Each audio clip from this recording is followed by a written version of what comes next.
Back in the studio with Colonel Retired Dr. Jacques Neriah. Listen, we're watching this, we're rolling our eyes, we're shaking our heads. I myself, as a product of one of these universities, I cannot believe that we are witnessing something like this in modern times. Like, how is this okay?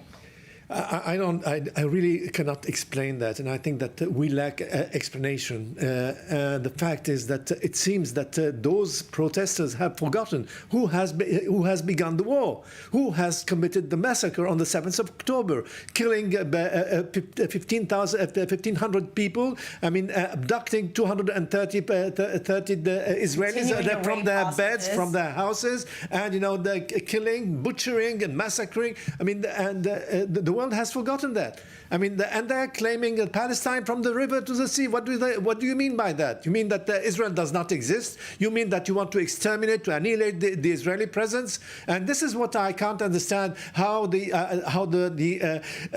critics in the United States have just poured oil on the fire and gas, maybe gas, not oil, on the fire by their critical addresses concerning Israel. I mean, what do you expect from Israel to do? I mean, we were in the self-defense war. We just waged a war in order to punish Hamas for the action that any country in the world would have done the same. I mean, I'm not talking about the United States, who carpet bombed the Iraq and caused more than 300,000 people killed, civilians. And Hiroshima and Nagasaki after Pearl Harbor. I'm talking about that. I'm talking about Afghanistan, people that were dropped from the planes, and when the planes took off from the tarmac in Kabul. I mean, this is, outrageous to look at Israel as the perpetrator of a crime. The perpetrators are Hamas. We should not forget that. We were the only country in the world to give Palestinians political rights.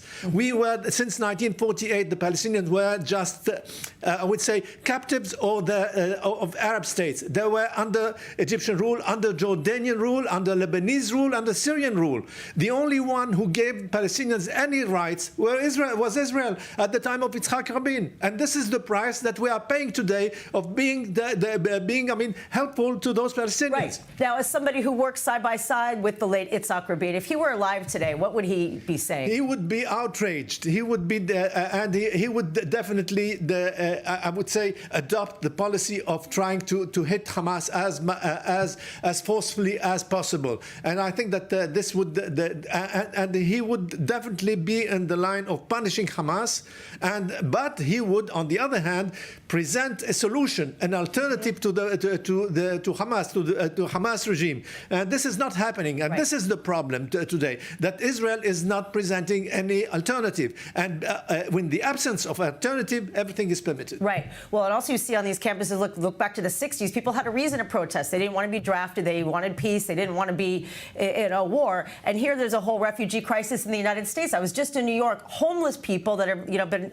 let through the borders. They've been put on buses to New York. And why isn't anybody advocating for refugees within the United States? In a way, we are responsible of what's happening there. They're partly responsible. Why? Because we have refused from the very beginning to open the humanitarian the channel. We have refused, and it was imposed on us. And because of that, I mean, that the world is just angry at Israel as behaving as it did. This was wrong. But today, the humanitarian aid is flooding the Gaza. You can see that markets are open, that they are selling goods there. They are selling everything that is being dropped is being sold the same hour. They're going to the beach and enjoying swimming in the Med.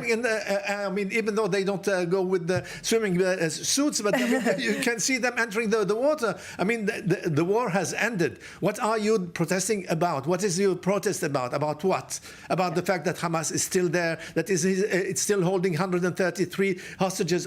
Half of them, at least, having a Seder, half of them are being certainly are not living. I mean, we have captive babies and kids are captive there. Women are captive.